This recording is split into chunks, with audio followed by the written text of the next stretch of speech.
Hej, jeg hedder Hans. Jeg skal holde et kursus, der hedder Beregnelighed og kompleksitet. Af uransagelige årsager kendt af mange studerende nu som CC.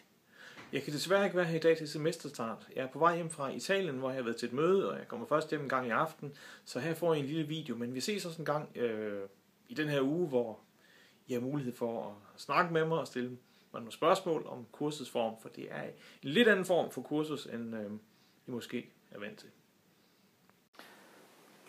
Dette kursus hedder Beregnelighed og kompleksitet. Så det forkortes egentlig BK. Som så mange andre kurser på de her uddannelser, så er det et og-kursus. Og alligevel så har det en nogenlunde klar indre sammenhæng. Det spørgsmål, som kurset vil svare på, det er spørgsmålet: hvad kan computer, eller rettere, det spørgsmål, vi tit vil svare på, det er: hvad kan computer ikke? Og computer, dem skifter vi jo ud en gang imellem. Men det vigtige, det er, at computer kan udføre algoritmer. Så det vi egentlig spørger om i det her kursus, det er: hvad kan algoritmer ikke? Det viser sig nemlig, at der findes rigtig mange problemer af stor praktisk betydning, som algoritmer slet ikke kan bruges til at løse, eller vil kunne løse, men med helt urimelige ressourcekrav. Og hvis man engang skal implementere en algoritme, eller måske selv finde på sin egen algoritme, og det kunne man jo godt forestille sig, at man kunne komme til, hvis man studerede de fag her, så er det noget, der er meget, meget vigtigt at vide. Man skal kende begrænsningerne for hvad man har med at gøre. Det her kursus er et matematisk orienteret kursus. Vi beviser nogle matematiske resultater om, hvad algoritmer kan og ikke kan. Og på nogle måder så bygger det her kursus videre på syntaks og semantik. I hvert fald dele af det kursus. Det jeg vil fortælle om her, det er ikke så meget kursets indhold. Det kommer vi frem til efterhånden, som kurset skrider frem. Det, som er vigtigt at vide, inden kurset starter, det er noget om kursets form. Der er nogle aktiviteter, som I godt kender. At man skal læse en tekst. Og der er også noget med, at man skal lave øvelser. Det er også som i mange andre kurser. Og der er også noget med, at der er en lærer, der snakker. Men der er ikke forelæsninger. Der er noget, der hedder pencasts. Så en af de ting, man skal gøre i det her kursus, er forhåbentlig at se pencasts. Og så kan det også godt være, at man får lyst til at lave det, der hedder kursusnoter. De her 4 aktiviteter, dem vil jeg fortælle om nu. Først kommer det med bogen. Er der en lærebog? Ja, det er der. Den har vi her. Vi kender den godt. Det er Zipsers bog. Introduction to the Theory of Computation. Husk, det er det 3. udgave, I har. Hvis I har den fra syntaks og semantik, så er alt godt. Husk, det skal også helst være den internationale udgave. Det aller vigtigste er, det er 3. udgave. Vogt jer for hæfteligninger. Det skal ikke være 2. udgave, eller 1. udgave, eller 0. udgave. Den findes også. I skal have 3. udgave. De andre er forældet. Til hver kursusgang, så er det meningen, at I skal læse et antal sider fra bogen, og så kommer øvelserne til at handle om stoffet i den tekst, jeg har læst. Og kursusnotaterne kommer til at handle om, hvad jeg har læst. Øvelserne i det her kursus, ja, det er der også. Det er meget, meget vigtigt, at det, man bliver bedømt på til eksamen, det passer sammen med det, man rent faktisk er blevet undervist i. Så øvelserne i det her kursus, det bliver opgaver, der er meget tæt på det, man kan se ved eksamensopgaver. Så den aller vigtigste eksamenstræning overhovedet i det her kursus, det er at lave øvelser, lave en hel masse opgaver. Det er den allerbedste forberedelse til eksamen. Udover at læse tekst, så er det at lave en hel masse øvelser. Opgaveregningen i det her kursus, den finder sted i plenum. Vi reserverer 3 seminarrum, hvor I kan sidde sammen og lave øvelser. Og i hvert seminarrum er der en hjælpelærer. Nogen synes, at når man er sammen med mange, så kan det godt være støjende. Så det vi gør, det er, at vi siger, at et af seminarrummene, det indretter vi til stille lokale. Her er der kun korte, dæmpede samtaler, ligesom i 2. Så er der et lokale, hvor man godt må hæve stemmen, hvis man absolut gerne vil. Det kunne vi måske kalde for et støjlokale. Så er det også sådan, at der findes et lille antal studerende, som ikke kan tale dansk, men forhåbentlig kan tale engelsk. Og dem vil jeg bede om at sidde samme sted. Så det tredje lokale kunne vi måske kalde for et sproglokale. Om der er stille eller støjende her, det lader jeg være op til folk. Men øvelser i plenum. Efter øvelsesgangen er færdig, så kommer alle opgaver. De kommer på Moodle.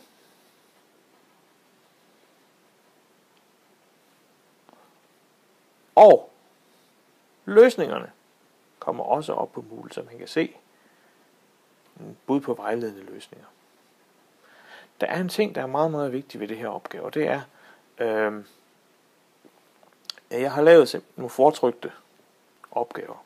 Så jeg vil simpelthen sørge for, at I får et opgaveark med plads til at skrive løsningerne på. Men det betyder også, at jeg skal vide, hvor mange jeg skal kopiere til. Så det jeg vil bede jer om, det er, at I skal tilmelde jer til øvelserne. Og det skal I gøre dagen inden. Så jeg ved, hvor mange øvelsesark jeg skal kopiere, så I skal tilmelde jer via Moodle. Og man bør vide dagen inden, om man deltager i øvelserne. Det tager kun et øjeblik. Vær rar at gøre det. Så der var en lærebog, man skulle læse. Der var øvelser at lave. Det er, som det plejer. Så er der en tredje ting, som I sikkert ikke har prøvet før. Det er Pencasts. Det, jeg har gjort i det her kursus, det er, at jeg har valgt en anden form end de traditionelle forelæsninger, hvor jeg står og taler i et lokale sammen med hele holdet. Jeg har valgt at lave en samling videoer til hver kursusgang, og de videoer, dem kan man bare hente.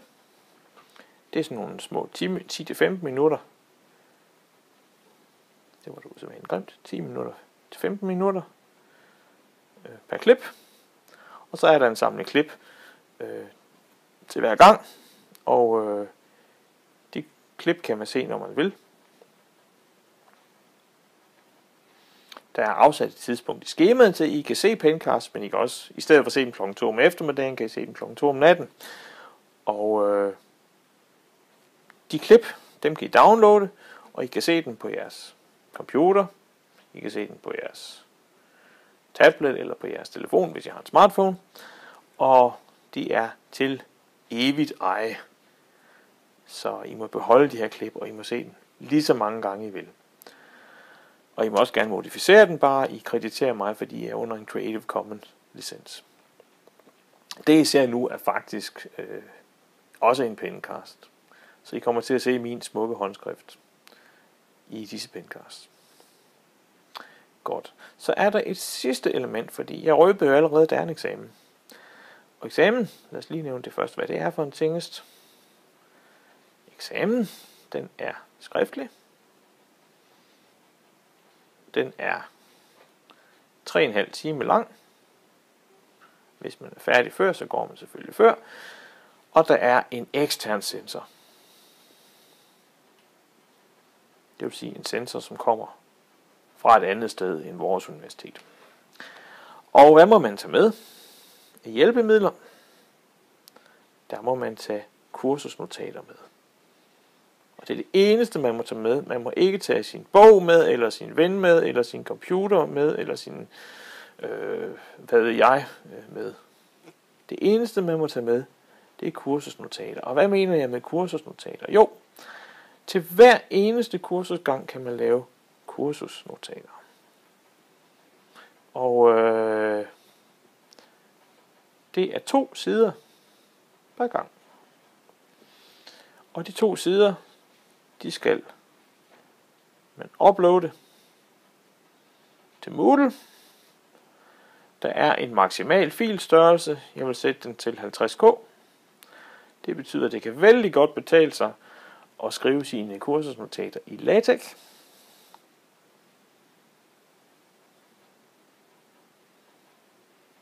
fordi så kan man skrive et par sider med det, man har lyst til.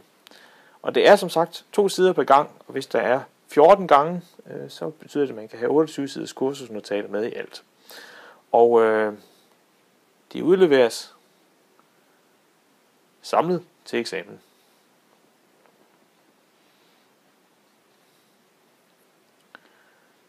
Og hvis nu, at man af en eller anden grund har været syg, eller der er sket et eller andet, at man glemte at indlevere notater, jamen, så er der også derudover mulighed for 5 sider. Så man kan også, efter kurset er slut, inden for en nøje defineret frist, kan man lægge 5 sider yderligere op. Og det er som sagt de eneste notater, man må have med. Min erfaring viser, at det ikke er sådan, at man får ekstra meget glæde af at have ekstra mange notater med. Tværtimod. Man skal tænke meget nøje over, hvad man har brug for at vide, og selve det at skrive notaterne, det giver også en ekstra indsigt i det, man har læst. Så derfor er begrænsningen sat til 2 sider. Godt. Hvad er der mere at sige om det her? Jo, det er selvfølgelig lidt underligt. Jeg er bare en stemme på en video. Så i den her uge, så har vi et møde. Det er ikke en forelæsning, det er et møde, hvor vi taler om det her kursus. Og efter kurset, så er der mulighed for, at I kan se den første pencast. I kan også se den, når I ellers vil. Men når det er så sagt, vi ses senere.